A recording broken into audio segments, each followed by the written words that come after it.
Last video में आपने देखा था हम लोग इलेक्ट्रिक डायपोल के कारण इलेक्ट्रिक पोटेंशियल फाइंड किए थे, उसके पहले इलेक्ट्रिक फील्ड फाइंड किए थे। आज हम लोग इलेक्ट्रिक डायपोल के कारण टॉर्क फाइंड करने जा रहे हैं, torque due to electric dipole. तो टॉर्क क्या होगा?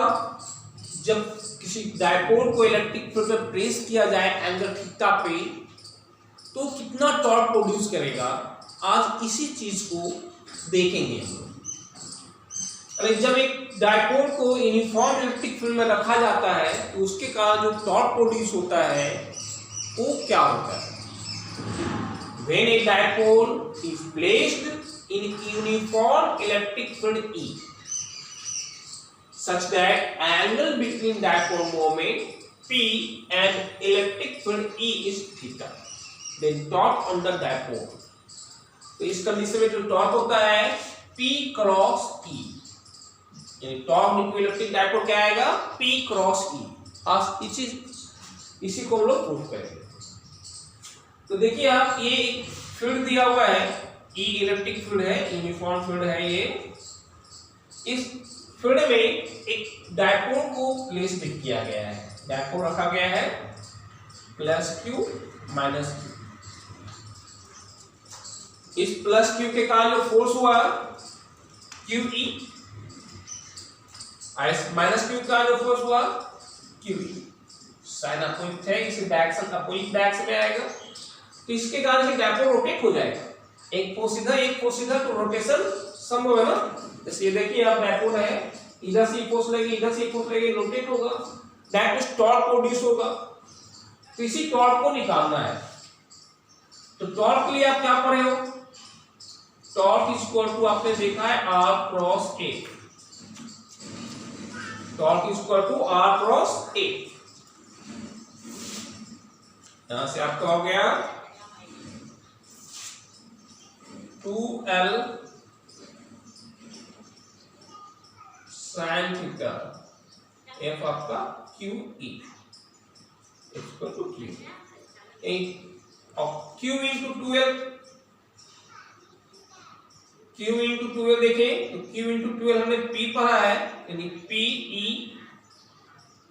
sin theta, P equal to आपने Q into 2L dipole moment, और P sin theta that means P cross E।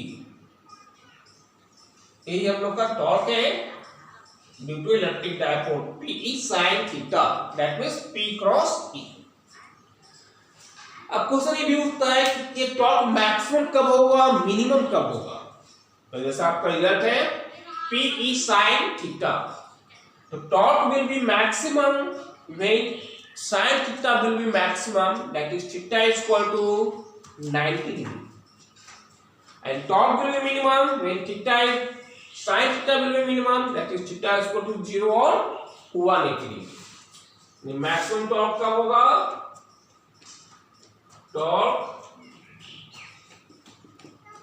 will be maximum when theta is equal to 90 degree। sin 91 होता है, torque maximum क्या हो गया? Torque max PE। Torque minimum क्या होगा? Torque will be minimum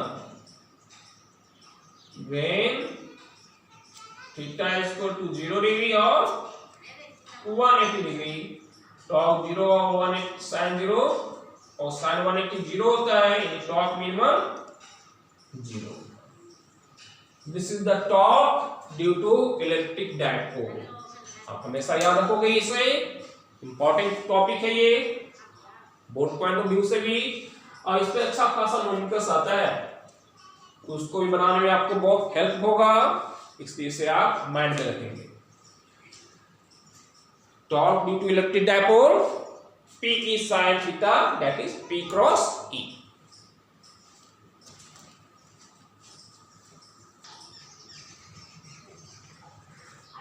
अभी हमने एक टॉर्क निकाला इलेक्ट्रिक डायपोल के कारण, अब देखते हैं work done due to electric dipole क्या होता है। जब किसी डायपोल को आप यूनिफॉर्म इलेक्ट्रिक फील्ड में रखते हो और उस पर टॉर्क अप्लाई होने का कुछ रोटेशन होता है, तो इस स्मॉल रोटेशन के कारण, यानी जो टॉर्क के कारण रोटेशन हुआ, इस रोटेशन के कारण वर्क डन क्या होगा ये जानना है।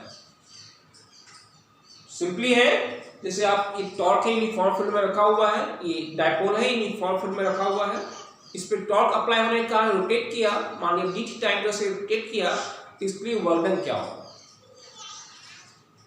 देख लें आप।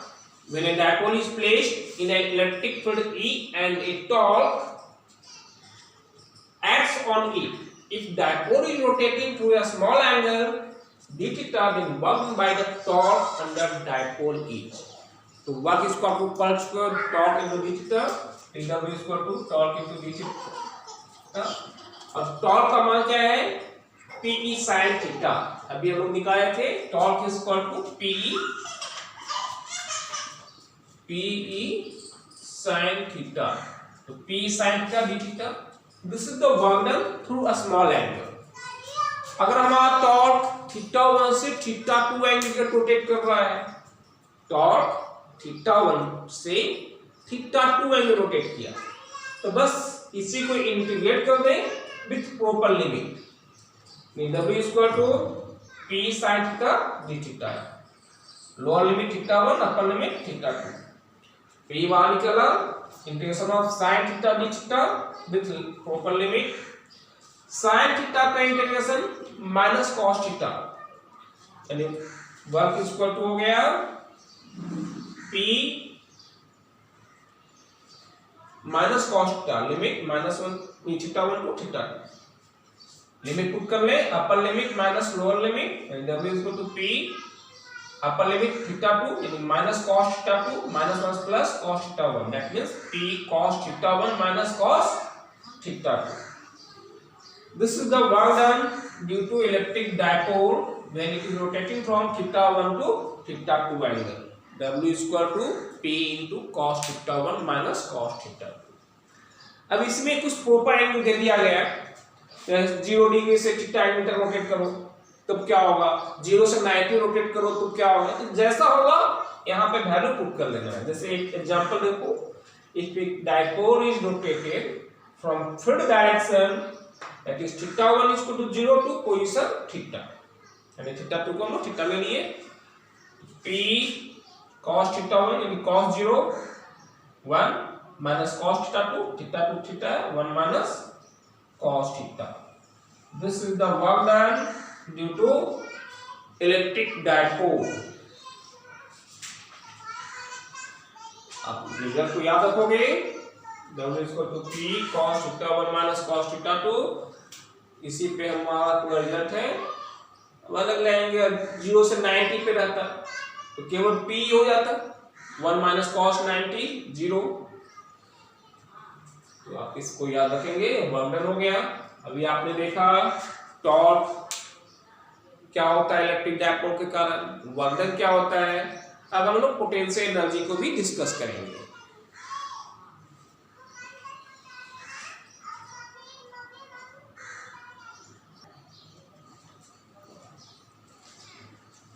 अभी हम लोग देखे थे work done due to electric dipole, W equal to P into cos theta 1 minus cos theta 2।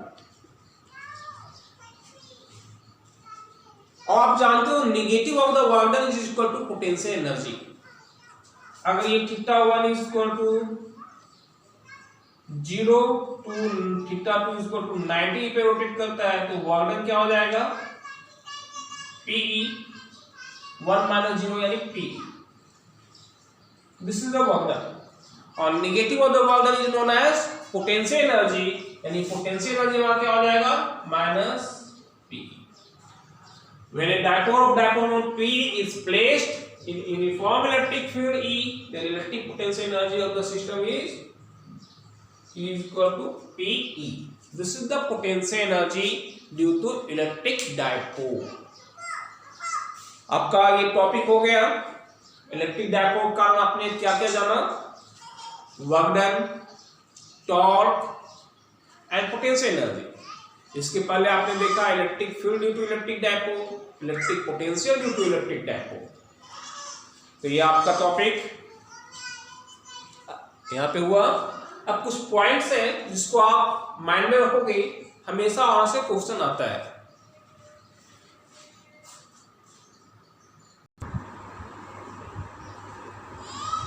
First point है हम लोग का, when a dipole is placed in uniform electric field, the net torque on the dipole may or may not be zero, but net force on the dipole must be zero.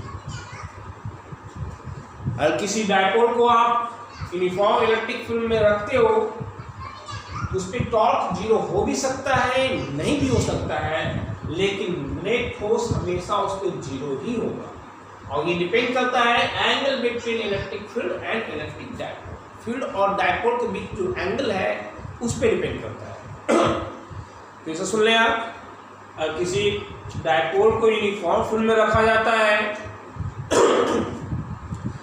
तो उस पे का torque zero हो भी सकता है, नहीं भी हो सकता है, लेकिन फोर्स हमेशा जीरो होगा। अब इसी पॉइंट को देखो, जब डायपोल को नॉन यूनिफॉर्म फील्ड में रखा जाए तो उस पे का फोर्स कभी भी जीरो नहीं होगा, लेकिन टॉर्क जीरो हो भी सकता है और नहीं भी हो सकता है। यानी सिंपली डायपोल को आप यूनिफॉर्म फील्ड में रखिए या नॉन यूनिफॉर्म फील्ड में रखिए, दोनों ही कंडीशन में टॉर्क जीरो हो भी सकता है और नहीं भी हो सकता है। लेकिन यूनिफॉर्म फील्ड में फोर्स हमेशा जीरो होगा और नॉन यूनिफॉर्म फील्ड में फोर्स जीरो नहीं होगा। तो ये कुछ पॉइंट्स है जिसको आप अच्छा से याद रखोगे और आगे अपनी तैयारी को बढ़ाते रहोगे। देखो अब बच्चों, किसी चीज से अनजान होना शेमफुल नहीं है। आप किसी चीज को नहीं जानते हो, ये आपकी लज्जा की बात नहीं है, लेकिन आप जानने की कोशिश नहीं करते हो, ये बहुत ही लज्जा की बात है। It is very shameful. से आप कोशिश करो, अपने अंदर जुनून पैदा करो। यू कैन डू एनीथिंग, आप सब कुछ कर सकते हो। You are the best. बस कोशिश करना है उसे पाने का। अपने अंदर एक जुनून पैदा करो कि हम कर सकते हैं और उसके लिए प्रयास करो।